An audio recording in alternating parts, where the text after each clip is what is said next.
All right, Sanjeev, do you want to get started? It is 1:02. Thank you very much, Orly, and thank you to all the MSP partners and compliance partners that are joining us today. We appreciate the partnership immensely. We appreciate you. Um, my name is Sanjeev Verma. I'm a co-founder of PreVeil. And while probably most of you know us through the work that we do for CMMC, DFARS, and ITAR compliance, the topic of today's webinar is how we are equally, if not even more effective, in making compliance really simple for other regulated industries. So let's talk about some of them. And in particular, the benefits of PreVeil are for the small and medium enterprises in regulated industries. So what are the ones that we particularly apply to really well? First is healthcare, where HIPAA compliance is increasingly being enforced. The second is tax and CPAs, who are now subject to Gramm-Leach-Bliley Act, Federal Trade Commission regulations, IRS 4557 regulations, law enforcement, body cam data, etc., any criminal background checks. They are all covered by CJIS, Criminal Justice Information Systems, and student records, whether they be health or education, are all subject to FERPA. And finally, at the center of this slide, you see something that may not be as intuitive, and that's law firms. And why do we say that all regulations potentially apply over here? And the reason is because when you look at the image over here, it's addressing the healthcare industry, the financial and tax industry, law enforcement, education, and of course, you're familiar with aerospace and defense. And law firms have customers that are in each of these industries, or all of them, or some of them. And if regulations apply to the customers, then, or the clients of the law firm, then they apply to the law firm. So we, for example, are seeing a lot of customers now that are law firms that are adopting us to become CMMC and DFARS compliant, and likewise for the other ones. So why do we focus on the SMEs as well here? And the issue remains the very same, drawing a parallel to what we see in CMMC, that the solutions that are sometimes available are very expensive and very big. Take an example of the HIPAA compliance. You've all probably heard of EPIC systems. These are enormous systems, enormously complex, very difficult to deploy, and therefore sort of prohibitively expensive and complex for the small and medium enterprise. You'll probably also see the parallel with CMMC, where yes, there's a GCC high system, but for the SME, it is an extremely expensive, extremely complex system to deploy. Same thing, there are millions of tax and CPA preparers. They need to communicate in compliance with these regulations amongst themselves, but also with their clients. And again, simple pieces of compliant software isn't available. And that's one of the reasons why PreVeil shines, because of the simplicity of both achieving compliance for these organizations, but also simplifying communication that they have with their clients. And we're going to show you that today in the form of demonstrations and in the form of regulations. So one of the reasons why the solution from PreVeil particularly shines is that the holistic direction for all regulation is to increasingly require encryption. So when you look at HIPAA, FERPA, CMMC, ITAR, every one of them increasingly say, well, encrypt the data. And why do they say that? Well, it's the gold standard. So therefore, that's the best way to protect the information. But also from a compliance perspective, it simplifies things because it enables the regulators to provide you safe harbors. What do we mean by that? So let's take the example of HIPAA. So HIPAA says you got healthcare information and it asks you to encrypt it. In general, if there's a breach and you're a HIPAA covered entity, you've got to report that breach. That's a breach notification requirement. And that's not a particularly good day because you're reporting to regulators, you're reporting to your customers, you're reporting to your partners. You've suffered a breach, you've got financial consequences and reputational damage. But notice how encryption is a friend if you're in HIPAA. So in HIPAA, there is this regulation called the HIPAA breach notification exemption for encrypted data.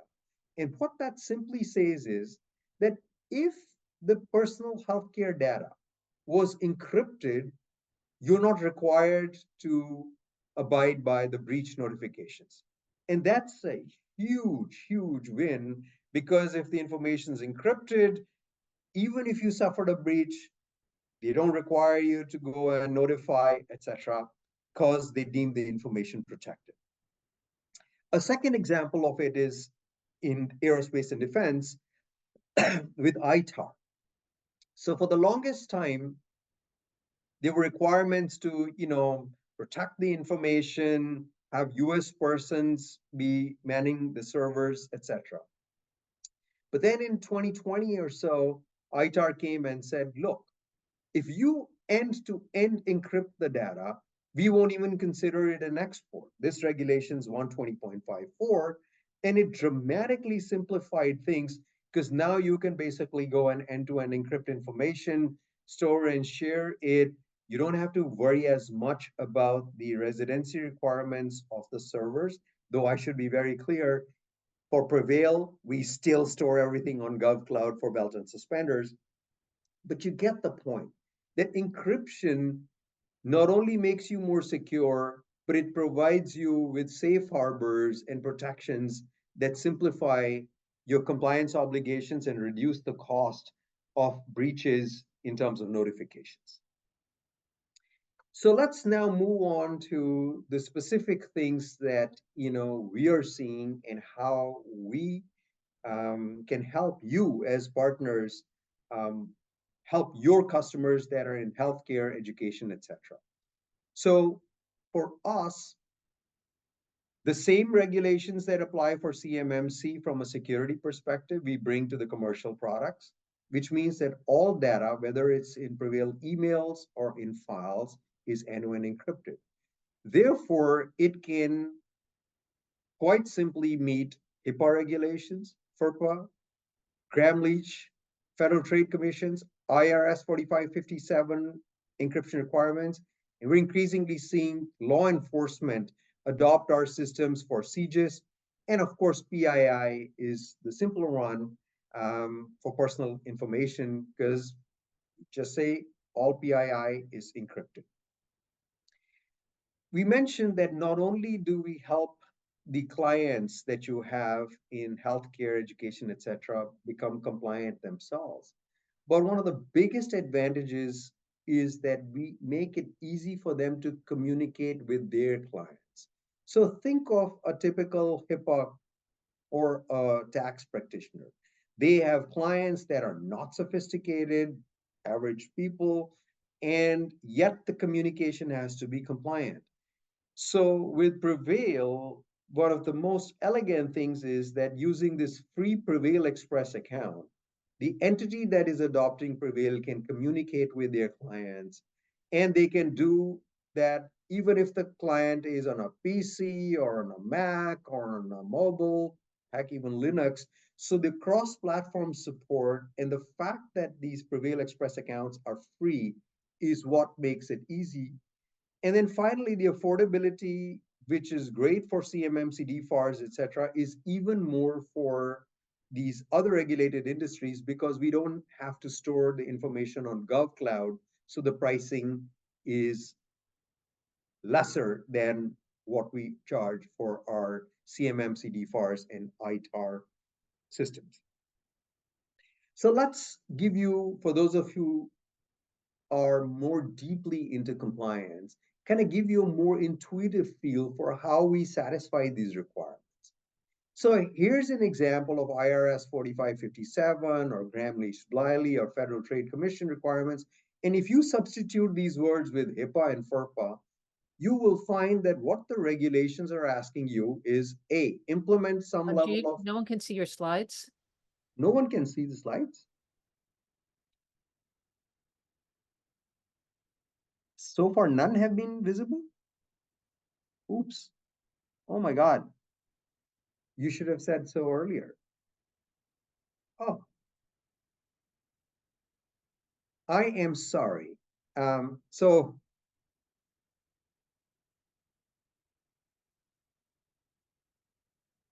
apologies. I have beautiful slides over here. So we were talking about these industries, and here are the industries that we spoke about. We spoke about these safe harbors, and I want to repeat over here that again, with compliance, with encryption, your compliance is deeply simplified. And here again, in slide format, is the breach harbor notification benefits for HIPAA, where if PHI data is encrypted, it doesn't require breach notifications. And similarly for ITAR with end-to-end encrypted data not being considered an export and dramatically simplifying.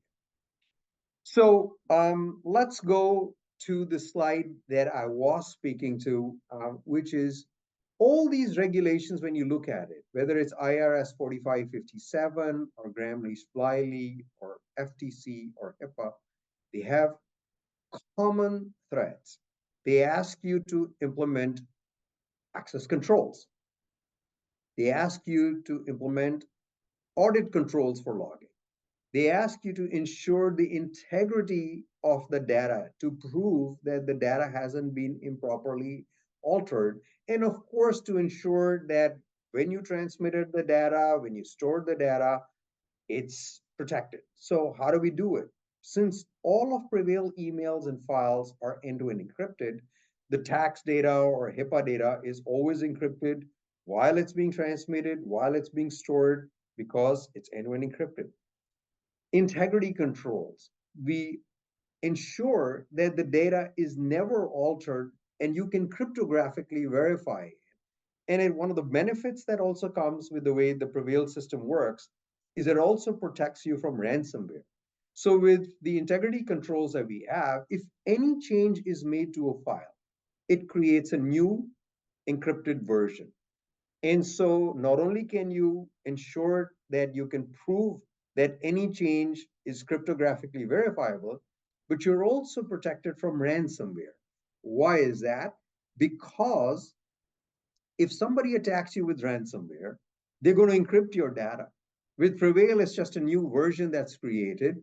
And with that version, if you are hit by ransomware attack, we simply go and throw the latest version, which was what the hacker attacked you with, and you got your previous version and its integrity is verified. Access and audit controls. So for access controls, through our trusted communities capability, you can limit who has access to the data. You can verify that through cryptographic, verification. And of course, all of the systems that we provide, whether it be for email, etc., are all logged. And these capabilities are all available for both email and files.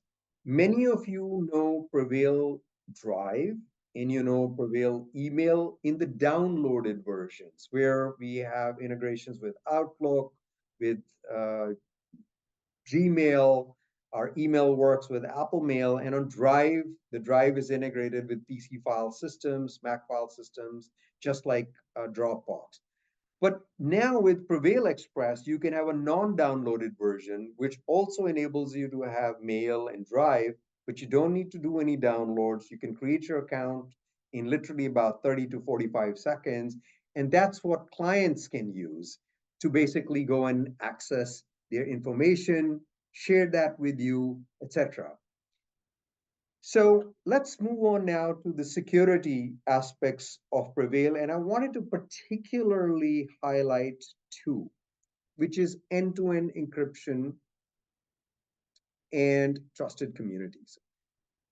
So one of the most beloved myths or misunderstandings in the technology community is you ask anybody whether, and it's generally even a CISO, well, do you encrypt information? Yes, of course. We have encryption in transit and encryption at rest. And somehow those two words translate to it's secure. But it's very different than security. When you encrypt in transit, you are simply encrypting from your device to the server. And when you're encrypting at rest, you're encrypting the information on the server when it's not being used. But when it's used, the server decrypts the information, the server sees the information. Therefore, an attack on the server will yield that information. And that's the reason why end-to-end encryption sort of shines. And here's how it works. It not only encrypts the information in transit and at rest, but it keeps the information encrypted at all times on the server. And the servers never have the ability to go and decrypt the information. So why does this assist you? Because an attack on the server at any time and at every time just yields basically gibberish. And it is for this reason that increasingly regulations ask for end-to-end encryption like the ITAR. And I wanted to kind of clarify that. And again, reiterate, that's what happens with all PreVeil emails and files. Again, showing it to you one more time. You send it from company A, it's encrypted on your device, stored encrypted on our servers, and delivered encrypted at the other end. Neither do we nor AWS, which is our server system, has any ability to decrypt that data. And then the second thing is this notion of trusted communities. So you can set up a trusted community, which is your domain and your emails and that of your clients and customers. Those can be either domains or email addresses. And what's nice is your information that's subject to regulation now flows only within this restricted group or restricted trusted community. So if anybody even had a PreVeil account, they can't email you from outside. You can't email them from the inside. And if your files, you can't exfiltrate them, they can send junk files into you. So it's good for both security because there's no phishing, no spoofing, no malicious software carrying files coming in, and also protecting you from exfiltrating them. Let me give you some practical examples. So many times you've got a financial services firm that gets hacked. It's usually the email. And then they start masquerading and saying, oh, well, I'll change my wire transfer information. And somebody changes the information and wire transfers are made to the wrong entity. With a trusted community and on an encrypted system that is parallel, even if your primary email systems are compromised, if somebody says, change my my wire transfer instructions, you say, well, send those instructions to me on PreVeil. They are part of your trusted community. You receive it, it's encrypted, you verify it, you can change the wire transfer. But the attacker cannot do it because they can't send an email or a file because it's a trusted community. So I think those are some of the bases for us basically, implementing and simplifying compliance. Are there any questions so far before we kind of move into showing you examples of how this is happening in a live demo? Sanjeev, there is one question that came in. Yeah. Is end-to-end encryption the primary value differentiator over garden variety VPN? Well, I would say not just end-to-end encryption. So let's start with VPNs. You got a virtual private network, you know, advisory upon advisory upon advisory where they breach the information. And in the VPN, there's a security hole over there and it's compromised.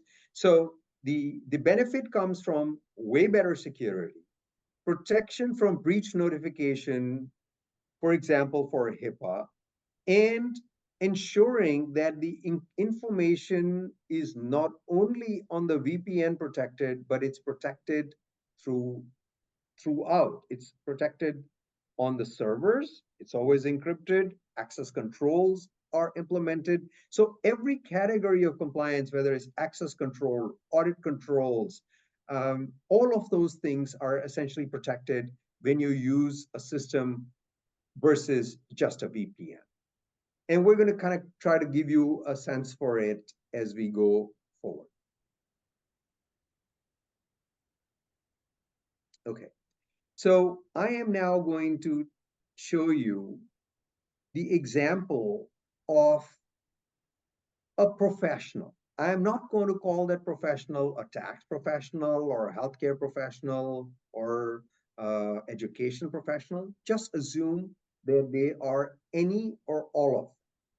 This entity, this person here, her name is Hedy Lamar, and she has taken and deployed PreVeil on her computer and integrated it with her Outlook and with her file system for file drive. So one of the benefits to Hedy is she continues to use her regular system, and you can see over here her emails, and this is an Office 365 system. They're coming and going just as she's used to. Her workflows aren't changing. But you will now notice that she has a little indication that says the message is not encrypted. If it is HIPAA data, she gets a second inbox that is the same email. And now you'll notice that all of that HIPAA, FERPA, tax data is all encrypted, same email address, and going in and out of her encrypted inbox. Let me show you an example of an email. So let's say she's in this inbox. She goes and creates an email. It's automatically encrypted. She sends it to her colleague who's Ed Murphy and says, this is PII, HIPAA, FERPA, and, whatever, sensitive, and just sends it. This email is going from a regular Outlook. It's going out there. It's compliant. And we're going to show you how Ed Murphy receives it on a Gmail account. Let us also show you an interesting capability where, let's say, Hedy was in her commercial inbox and she creates a new email. If the title has any keyword that she decides needs protection, for example, tax, the moment she types tax in there, it automatically recognizes, and even if she was in her regular inbox, it is encrypted. Now she's going to send this information to her client, which is one of my demo email accounts, verma01c@gmail.com. And this information is going to go, and this is saying there's some tax information and says something like, please submit your 1099 or something of that sort. And it's as simple as that. Now let's go and take a look at what the recipient's behavior is. So let's start with the client. So I'm verma01c@gmail.com. I haven't downloaded anything. I just have a PreVeil Express account. I sign in. It asks me for my little password. I say yes. And it says, okay, well, enter your two-factor. And that for me is 14581458842. And that's it. I am signed into PreVeil. And here was my email that I got it's as simple as that. I would have been notified on my regular Gmail if I didn't catch this. And here's my email. It's perfectly compliant. And notice that this account was free. They didn't have to pay anything for it. And so Hedy was able to go send this thing, and the client was able to receive it. They get it, they go reply to it and say, whatever, got it. If they wanted to attach their 1099 to it, etc., they could do so. All of it works really, really simply, and it doesn't matter what platform you're in. So that's an indication for how they communicate via email to their clients. Remember that I had also sent an email to Ed Murphy. And in Ed Murphy's case, he was on a Gmail account, was a colleague. And in this case, he had integrated PreVeil onto their Gmail. And so right in the Gmail browser was the email from Hedy Lamar. And this is all the stuff that I just created for you and sent. So it's all the sensitive information that was required, etc. So this is a clear way by which you can easily communicate if you are on Gmail, if you're on Office 365, if you're on Outlook, amongst each other and to your clients, and it really simplifies it for the client. Let me now show you how the file sharing works. So let's say that, again, it's my friend, Hedy Lamar. And Hedy had created a folder. So we have this system called Drive. And for Hedy Lamar, her Drive is right integrated with her PC file system. So here's her Drive, here's the file folders, and she created a folder called regulated data. And again, no change to her kind of, workflows over here. Sorry, I'm going to change. There's no change to her workflow. She just opens up this regulated, data folder, just as she's used to.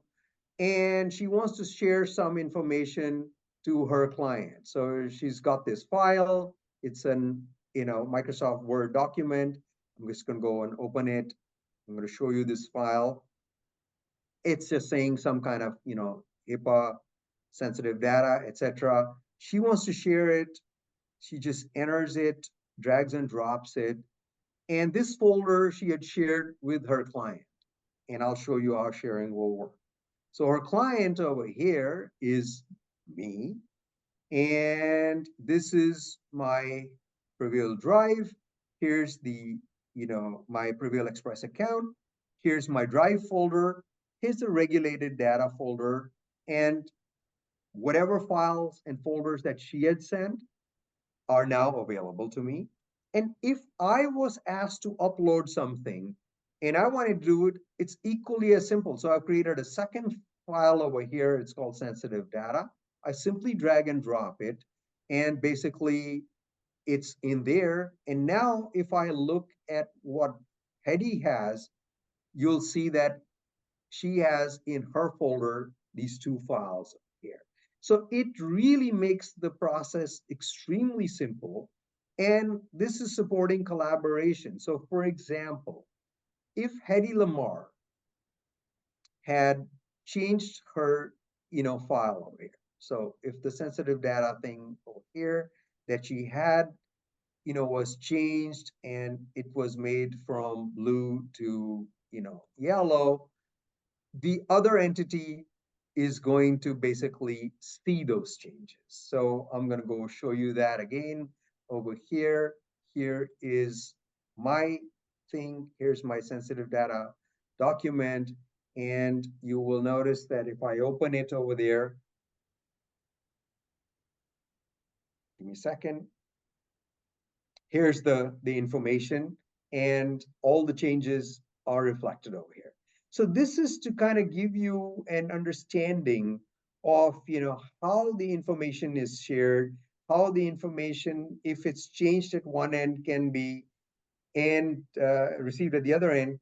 And I want to finally show you an idea for the sharing permissions themselves. So for example, if you were Hedy Lamar, and you wanted to say share a folder, you say share, you can decide, what the permissions that you want to give the other person. If you want them to collaborate, you say edit and share. If you want them to just edit but not share, just say that. If you want that entity to be read only and not do downloads, etc., you can do so. So it comes with a rich set of permissions, and now you can get a full view where whether it's a client uploading their 1099s and W2s, K2s, or healthcare data, or restricting who the client wants the data to be shared with. All of those things are supported, and they are supported from the client's perspective in a really simple manner because they have an integrated application that has email, that has Drive, and for the practitioner, the professional at the other end, they continue to work in the environment that they were used to. If they're on Google, they continue to use their email in Google. They continue to use their, file systems on PC, on Mac, etc. So I wanted to kind of provide you with this demonstration and why, the system in essence is being adopted. And I'll conclude by saying that if you look at the pricing of this thing from the practitioner's perspective, whether it's a tax or a healthcare practitioner, email file with tons of storage comes for about $25 a month. And the client that they're communicating can set up basically a free account. So I wanted to kind of stop sharing over here and hand it over to the audience, since we are a relatively small group, to ask as many questions as you would like.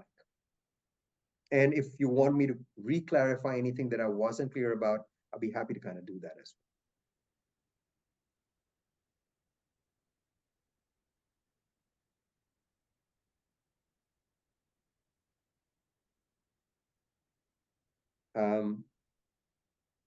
Any questions?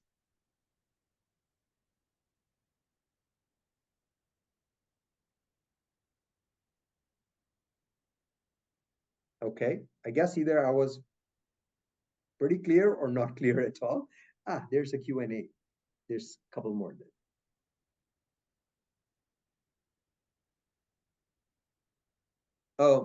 So what multi-factor authentication options are available? Well, we support for multi-factor authentication. You can obviously do phone, you can do Google Authenticator, you can do the Microsoft, basically anything that is widely used is supported. So when you set up your PreVeil Express account, it'll give you the choices. You want to use a phone, you can use a phone, use an authenticator.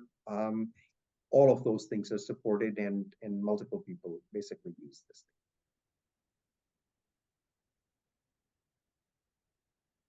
David, does that answer your question?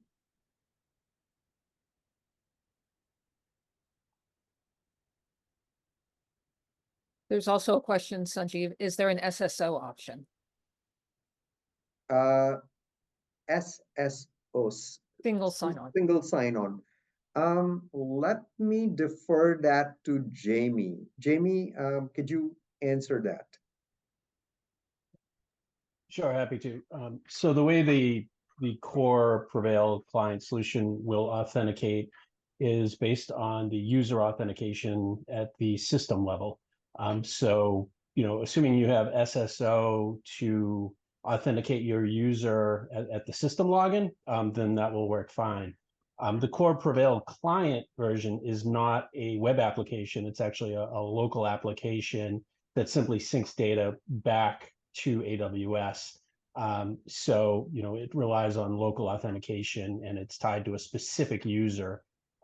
That's basically how, we would leverage any sort of SSO, or multi-factor that you have at the system level.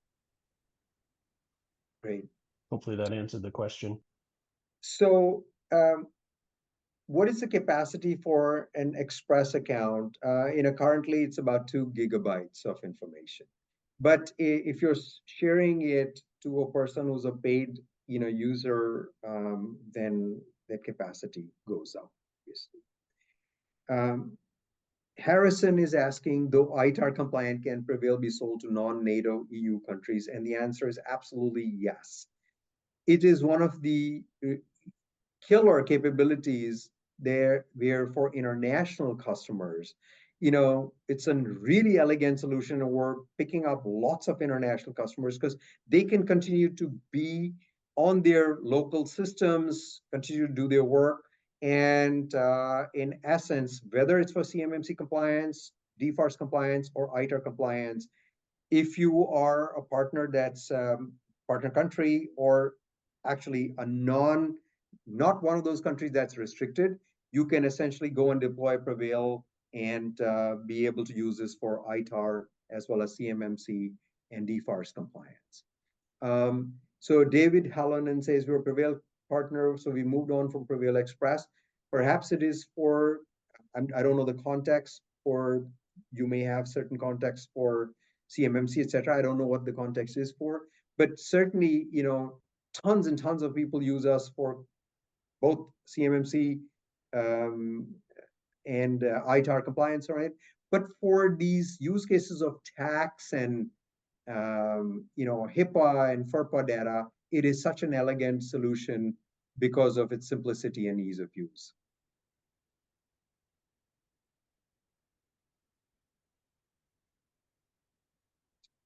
Any other questions? Any part of the demonstration that was not clear that you would like me to repeat?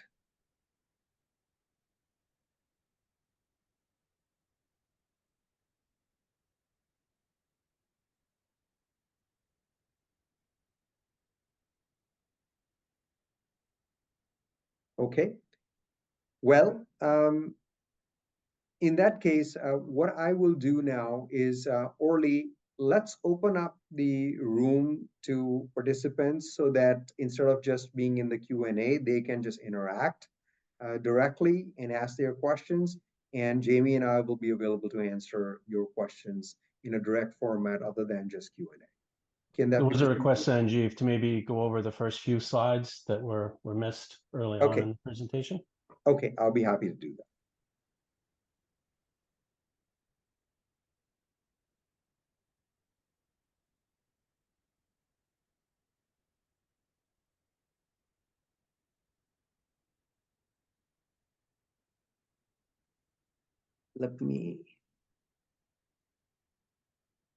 Am I sharing my screen right now? Nope. No, you're not. Okay, I will do so in a moment.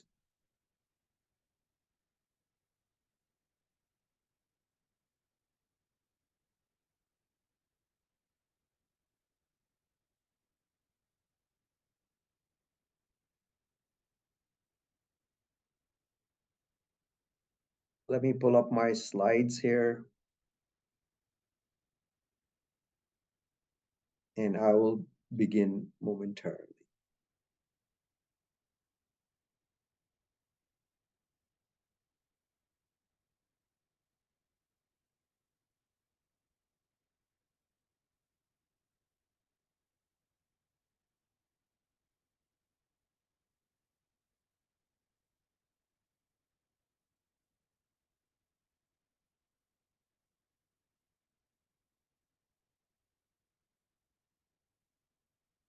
Is my screen visible now? Yes, it is. Thank you. So my first few slides were about the use of PreVeil for regulated industries, and in particular for the small to medium enterprise. And I started by sharing that we are increasingly finding that small to medium healthcare professionals, think of, therapists, doctors' offices, dentist offices, all these entities and others that deal with HIPAA covered information, either have a choice to go with really complex systems like Epic, etc., which are unaffordable for them, or sort of play a little bit of double jeopardy when it comes to compliance. And the PreVeil system, as you saw, offers these practitioners that are small and medium a very economical and cost-effective, yet robustly compliant and secure system as an option. A second area that we're finding traction is law enforcement. And you say, why is that? So a lot of the law enforcement agencies, etc., are covered by CJIS, criminal justice information services requirements. And those requirements apply to things like body cam data. Think of a police officer having to share that body cam data with somebody who is an attorney at a firm who was representing a client or a district attorney, and you need to send that body cam information or information about a criminal record. You can't just send that over email, etc. So now you think of the use of PreVeil, they adopt us and they want to go and basically send information to a district attorney who's at the court. Simply send an email, the person over there picks up the email, there's an attachment to it, or if it's a big video file, they put it in Drive. So that's the second one. The third is tax and CPA data. So think about it, most people go through a tax preparer, they have to go and collect their information and make it available to the tax preparer. With the PreVeil instance, if they have PreVeil Express, they just drag and drop it.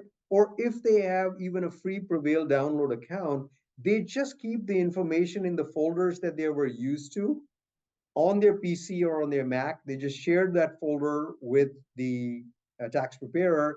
And now everything is streamlined and you can have the communication going back and forth. And when they want you to basically, have email communication, you can do so. And mind you, all these can be restricted to a small group. So for example, the tax preparer can say, only my firm and my clients are in the trusted community. So therefore, if somebody's trying to hack them, they can't even try to get to it.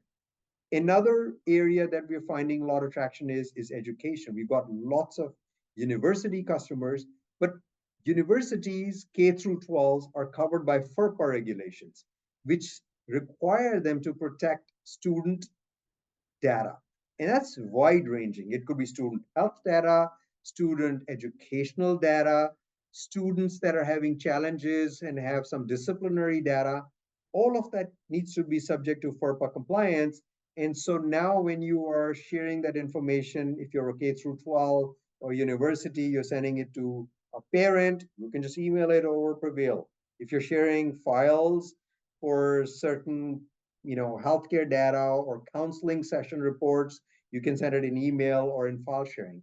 And the last segment that's important and is a big one right now is law firm. And why are law firms? Because law firms have clients in the education sector or in financial sector or in healthcare or in aerospace and defense. And if they have clients that are covered by these regulations, then they need to comply. And so what I was mentioning earlier was the fact that we are getting a lot of clients that are now signing up with PreVeil because they say, hey, I need to be CMMC compliant or DFARS compliant or ITAR compliant or HIPAA compliant. And for them, it's an easy way to kind of do it. They continue to use their workflows as they are used to. And in essence, they adopt PreVeil. If they were on Google, they add it to their Google. If they were on O365, they add it to O365. If they were on Exchange, they add it to Exchange. And if they were on a PC, the files and folders are on the PC file system. If they're on a Mac, the same thing. So it's these 5 sectors that come to mind. And the next slide that I had shared was about the increasing role of encryption. And encryption, every regulation, whether it's HIPAA, FERPA, CJIS, CMMC, DFARS, all are asking you encrypt the information. And they do that for 2 reasons. One, obviously the gold standard for protection of the information. But second, because they know that encrypted information, if you don't have keys to it, you can't be decrypting it, then they can provide certain latitude to the covered entity. So for example, HIPAA requires you to notify if you suffer a breach, except that there is this breach notification waiver, which says that, look, if your personal healthcare data, PHI data, was encrypted, it does not require you to go and notify if there's a breach. And that's a huge, huge deal. Why is that? Because imagine if you were a covered entity, you were a doctor's office or whatever, and you had a breach. And now you got to require to notify it to DHS, health and the HHS. You got to notify all your partners. You got to notify all your clients.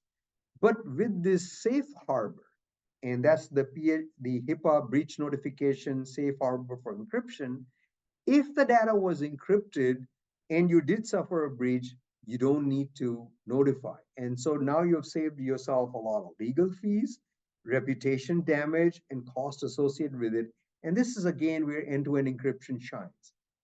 The next thing I pointed out, which I think certain folks through the chat appreciated, was in ITAR. And I'm going to tell you a slightly long story over here. So ITAR now says, if you end-to-end encrypt data, we don't even consider it an export. The regulation that enables you to do that is 120.54. And that regulation says three things. Ensure that your data is end-to-end encrypted, ensure that the cloud provider doesn't have access to the keys, and ensure that you're using proper encryption. And why do they do that? Because if the data is end-to-end encrypted, it can never be decrypted on the server by the cloud provider or by any other entity. Then you don't need to have things like, oh, I have to have US persons manning it, etc. So it makes it very simple, and it dramatically simplifies it, because instead of either having your own custom servers or provisioning custom servers on AWS GovCloud or on GCC High, putting your data over there, having admins that are US people manning those servers, you can just say, no, we don't need to do that. We just basically go and use a system like PreVeil. It's end-to-end encrypted, compliant with ITAR, and it's integrated into my Outlook and my Gmail, and I can now email it and I can share the files. I want to be clear that you still have the responsibility to ensure that you're emailing it to an authorized person. In other words, just because it's end-to-end encrypted doesn't mean that you can send it to anybody. You're still covered by that. But the act of storing your ITAR data on your computers, in the cloud, etc., is dramatically simplified. And so these are two great examples where the use of systems like PreVeil that are end-to-end encrypted dramatically simplify your compliance costs and dramatically simplify the risk that you carry even if you are breached. And the final slide that you didn't see was that the regulations that PreVeil applies to is HIPAA, FERPA, which is for the education sector, Gramm-Leach-Bliley, which is the financial sector, Federal Trade Commission requirements, IRS 4557 encryption requirements for tax returns, etc. CJIS is the criminal justice, and of course, the lowest common denominator, which is the simplest, is personally identified information. And I, of course, want to add that CMMC, DFARS, and ITAR, in which we have thousands customers, and you're a partner for, it applies to that. And then I shared with you that the system for these commercial entities, whether they are for HIPAA, FERPA, is even less expensive than the GovCloud version that you're using for CMMC, DFARS, and ITAR. And the reason is that it's lower cost storage for us versus storing on GovCloud. So those are the kind of slides that I had missed. And then I went on to show you that the examples of the requirements, whether they be for FTC, HIPAA, FERPA, education, CMMC, they are all similar. They ask you to do access controls. They ask you to do audit controls. They ask you to ensure that the data has not been tampered, and they ask you to encrypt that information when transmitted and storage. And of course, PreVeil with this end-to-end encryption satisfies that. Because we basically say through our trusted communities, your access is limited only to your trusted communities. It's only limited to your trusted devices. Because remember, we can also limit which device can access the information. You know from our systems that everything in PreVeil is logged. Those logs are immutable, they are cryptographic, and they're available. By the way, for some of you, they can be exported using our SIM connector to third-party SIMs if that's what you want. From the integrity control systems, we can always prove when any file was altered, because any change made to any file creates a new version, and we store all past versions. And I mentioned in my presentation that not only does that satisfy compliance, but also protects you from ransomware. Why is that? So suppose you had your files in PreVeil Drive and somebody attacked your PC and encrypted. So what PreVeil Drive would see is a new version has been created, and say the attack took place at 11 a.m. So you would see a new version of all your files at 11 a.m. and you report it to us, and we basically say, well, at least all the data on PreVeil, you don't need to worry about it, because what we will simply do is we will discard the 11 o'clock version, restore all of your files to the previous version, and so for at least the PreVeil portion, you don't need to pay any ransom for it. And then finally, the transmission and storage controls always ask for encryption, and for us, basically, we keep all of the HIPAA, PII, FERPA tax data, not only encrypted in transmission and at storage, but encrypted end-to-end on servers while it's being used. So those are the slides that I had kind of used. Any questions on that?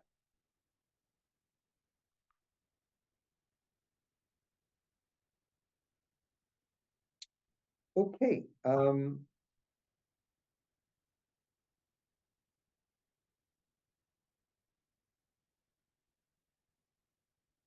David says, I would love to hear about universal links. Okay. So we support links right now, as you know, and the universal links capability, I believe, is imminently about to be, launched. So I don't have the exact date on it, but it is like literally imminent. So I'll leave Jamie to kind of get back to you, David, on that.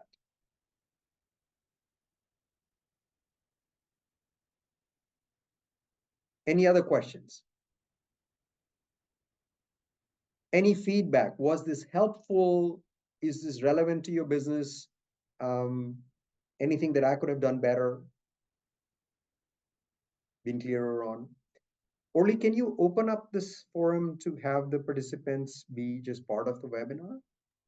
So what I can do, since it's a webinar, the way we have it, and I've done it in the past, is we allow people to raise their hand. We see. can't convert it to a meeting, which is perhaps what you're discussing. Yes. But people can raise their hand, and if they wish to be called on, then I can raise them to the platform. So if anyone has a question, please raise your hand and we'll call on you, and you can ask your question of Sanjeev one-on-one. Right, we have David. Yep. Okay, so let me, give me 1 second. All right. David, unmuting you, and go ahead. Hi, thank you. So my question is a follow-up on universal links when it's appropriate. I'm real interested in wondering, I'm kind of wondering if it's going to support SSO. I'm real curious about that. It seems like it could be integrated, but I don't understand completely. So if Jamie, So, David, I'd appreciate that.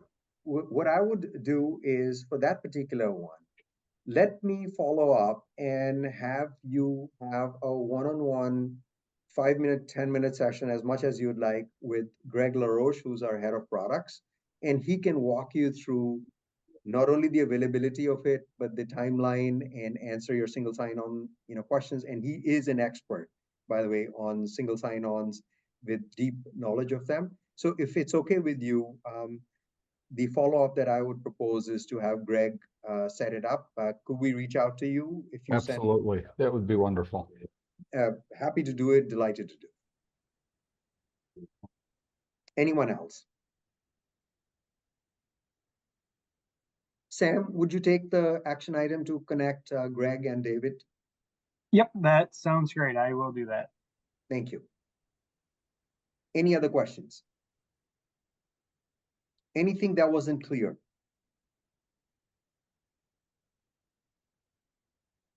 Okay, I see a few other questions. All right. Well, I suspect, I think if there aren't any further questions, I wanted to thank you for your participation. I want to thank you for being a valued partner for us. We couldn't be doing what we do without you. And again, whether it's critiques or any other ways in which we can be helpful, please do reach out. Appreciate the time. So thanks very much. And thank you, Orly and Sam and Jamie, for organizing this.